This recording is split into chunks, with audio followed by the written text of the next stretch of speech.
Hello, welcome to Pete Maxwell YouTube channel. In this video we're going to talk about the overall panel display panel layouts of our ramp and soul controller MPU90 series. So this controller is a touch key controller. You can see 4 keys on the panel. The first one is set key.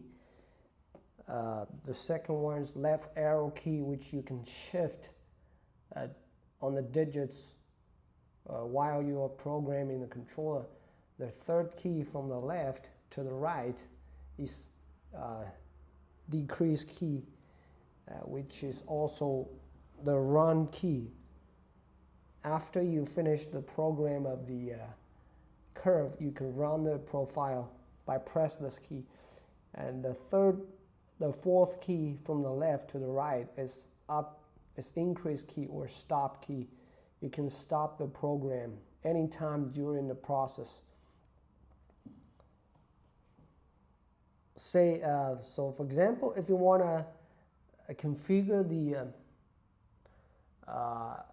such as inputs, change the display from Celsius to Fahrenheit, change the alarm mode, you need to go to the parameter. You need to go to the engineering parameter. You need to go to the engineering parameters, and you can press the set button for 3 seconds and put the password 808.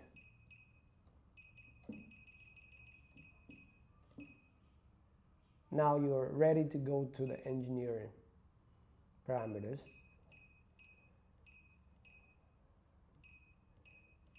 As you can see, each time when you tap on the set key, the parameter will be displayed, and then go to the next parameter.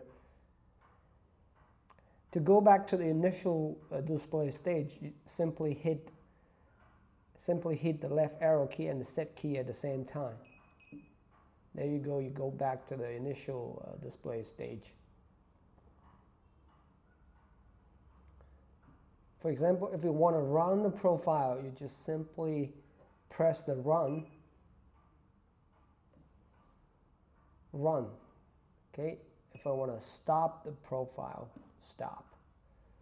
If I want to run the profile, run it and stop it. Okay.